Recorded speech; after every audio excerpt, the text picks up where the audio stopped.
नमस्कार, प्रथम नए में आप सभी का स्वागत है। आज हम अपने स्टूडियो में एक ऐसा मामला है मुंबई के बाहर वाशिम जिला है, महाराष्ट्र के वाशिम जिला है। जिले में एक घटना घटी है। घटना शासन प्रशासन को मुँह चिढ़ा रही है। इसलिए मुँह चिढ़ा रही है क्योंकि एक महिला बुजुर्ग महिला है, उनके साथ में तमाम तरीके के अत्याचार गांव के दबंगों ने किया। मामला क्या है, उनके पुत्र हैं हमारे साथ स्टूडियो में, पत्रकार भी हैं। विष्णु जी, जो मामला है आपने जो जैसे बताया हमें, मामला आपकी माता जी से संबंधित है। शासन प्रशासन भी वहाँ कोई बहुत अच्छी मदद नहीं कर पा रहा है। मामला है क्या ये पूरा मामला है, मेरी माँ जिला परिषद शाळे में स्कूल में जो खाना बनाते थे ना।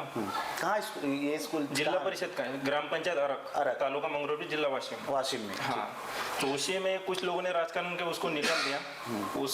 उसी समय से एक स्कूल हमारे अंडर में था जो शासकीय सामान रखने के लिए, पर्सनल नहीं। तो 3 लोगों ने कब्जा किया, कई सालों से वो कब्जा है, तो उसी से कुछ मतलब नहीं अपने को, तो वही रूम उनको चाहिए। तो कुछ दिन से मेरी माँ को तकलीफ देना चालू किया, कभी गाली गलौज करना, कभी उसका सामान फेंक देना, कभी उसकी वाइफ बोलती थी विट्ठल काशीराम मल्ले, उसका नाम है। ये जो आरोपी हैं जिनके मतलब जो आपकी मम्मी को जो तकलीफ दे रहे हैं, उसका विट्ठल काशीराम मल्ले, उसके लड़के का नाम मालूम नहीं मुझे, पर उसकी वाइफ मतलब मानसिक रूप से वो बहुत तकलीफ देते थे माँ को। तो 28 समझ 2-3 महीना पहले उसका लड़का घर तक गया मारने के लिए। तो उसी टाइम मेरी माँ घर पे नहीं थी, तो शायद उसको मार देता था मेरी माँ को। तो दूसरे दिन मेरी माँ उसके घर के पास गई, मतलब उसके घर के सामने स्कूल है वो। तो उसी समय से वो उसने डंडा उठाया मारने के लिए, बाम्बू। तो उसका चाचा भी था, उसकी माँ भी थी, काफ़ी लोग थे वहाँ पे, लेकिन कोई लोग बोले नहीं, अभी भी नहीं बोल रहे, सबको मालूम है क्या हुआ। तो बाम्बू उठाया तो माँ थोड़ी डर के मारे थोड़ा आगे चली गई। तो उसके बाद उसने पत्थर उठाए, तो पत्थर लेके वो दौड़ा माँ के पीछे, तो उसके चाचा ने रोका उसको। तो उसके बाद बोला है माँ को, इधर आएगी तेरे साथ कोई भी आएगा तो उसको हाथ पैर तोड़ेगा कुराड़ी से। मतलब यहाँ तक उन लोग का मामला चला है। तो ये किसके आशीर्वाद से कर रहे हैं कुछ पता नहीं। तो ये जो जिनका आप नाम ले रहे हैं, ये तीनों जो माँ बेटे हैं, पुत्र है उनका, ये तीनों क्या दादा है, गुंडे हैं, कौन यहाँ? नहीं, ये घटना से तो लगता है वो दादा ही है, दादा ही बन गए गाँव के।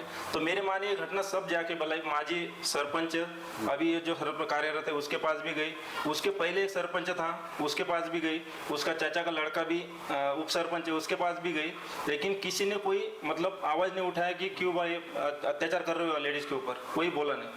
तो जैसा मुझे मालूम, माँ के डर के मारे बताया नहीं, क्योंकि घर का हालत हमारा ठीक नहीं है, हम पैसे वाले नहीं हैं। तो माँ को लगा मामला कोर्ट तक जाएगा तो हमने लड़ नहीं पाएंगे। तो मुझे ऐसा बाजू से मालूम हुआ कि भाई ऐसा अत्याचार हुआ। तो मेरी माँ को मैंने विश्वास में लिया। तो माँ ने मुझे बताया सही क्या हुआ। तो बोला पत्थर उड़ा, माँ बता नहीं पा रही थी, मतलब घबरा गई थी पूरा। तो जैसा मुझे 28 अगस्त को मालूम हुआ, ये 2 तारीख को मैंने लेटर भेजा, सबको लेटर भेजा, दूसरा लेटर 12 तारीख को भेजा। तो 17 तारीख को मेरी माँ को बोला तो 18 तारीख को तो पुलिस स्टेशन में जा। ये पुलिस स्टेशन का भी लेटर है, 18 सितंबर ये, हाँ, जो बीती है। तो माँ को मैंने भेजा, तो वहाँ पे मोहन जबसर है, उसका पोस्ट मुझे मालूम नहीं, तो उनसे माँ मिली। तो कौन है थाने में? मोहन जबसर है, ये पुलिस ऑफिसर, उसकी पोस्ट मुझे मालूम है। हाँ, तो उसके खिलाफ भी एक लेटर डाला, तो माँ ने बताया उसको जो भी होगा। तो माँ को उसने क्या बोला, तेरा कंप्लेंट तो लेगा नहीं, सीधा बोला ये। और कुछ लिखित है क्या? सर हमारे पास लिखित रहते तो हम तुम्हारे पास आते नहीं थे, वो भी गुंडागर्दी नहीं करते थे, क्योंकि कुछ का मतलब ही नहीं बनता ना। तो वो बोला कुछ लिखित है क्या, और इतने दिन सोए थे क्या? तो माँ ने मुझे बताया, तो मैं फोन करके उसको बोला कि सर तुम एक विधवा महिला को मदद करने के अलावा तुम उसको डरा रहे, धमका रहे हो। तो मुझे भी वही भाषा में उसने बोला कि तुम अभी तक क्या सो रहे थे क्या? मेरे पास रिकॉर्डिंग भी है उसका। तो ये लेटर भेजा, तो अभी तक ये सब रिसीविंग भी है मेरे, 17-18 रिसीविंग है। अभी तक किसी ने कोई कार्रवाई नहीं की, वो आदमी के ऊपर और वो पुलिस ऑफिसर के ऊपर। तो अभी माहौल क्या है वहाँ? अभी तो कोई शांत है सब, कोई किसी की कार्रवाई नहीं हो रही। वो लड़का घूम रहा है आराम से, वो आदमी भी घूम रहा है आराम से। कोई मतलब हम गरीब है, इसके लिए अभी शासन भी बोलते हैं बेटी बचाओ बेटी पढ़ाओ, लेकिन कहाँ तक सच है इतना?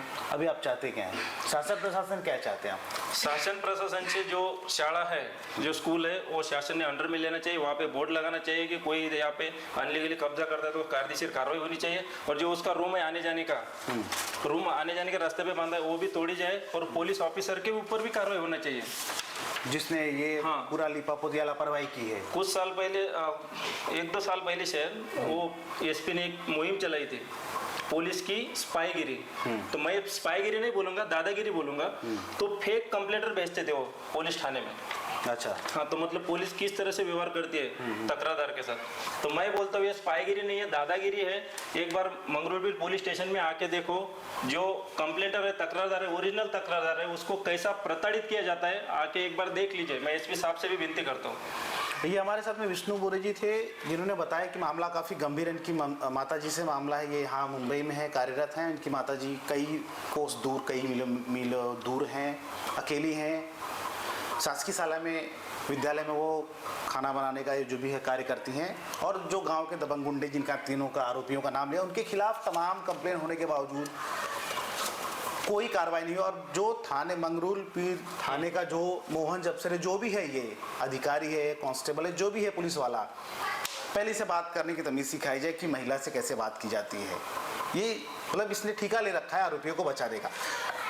वासिम एसपी से गुजारिश रहेगी कि तुरंत आरोपियों पर कठोर कार्रवाई करते हुए मोहन जबसरे जो भी पुलिस ऑफिसर है उसके ऊपर भी कठोर कार्रवाई, विभागीय कार्रवाई करते हुए महिला को न्याय दिलाए। और महाराष्ट्र सरकार, जो हमारा महाराष्ट्र अव्वल माना जाता है कानून व्यवस्था को बनाए रखने में, वो कहीं न कहीं खराब होता हुआ दिख रहा है। तो इसकी जिम्मेदारी शासन प्रशासन की है कि ऐसे गुंडों पर और पुलिस अधिकारियों पर लगाम लगाते हुए शोभापुरे जी को तत्काल न्याय दिलाए और उनकी सुरक्षा और रक्षा की जिम्मेदारी ली जाए।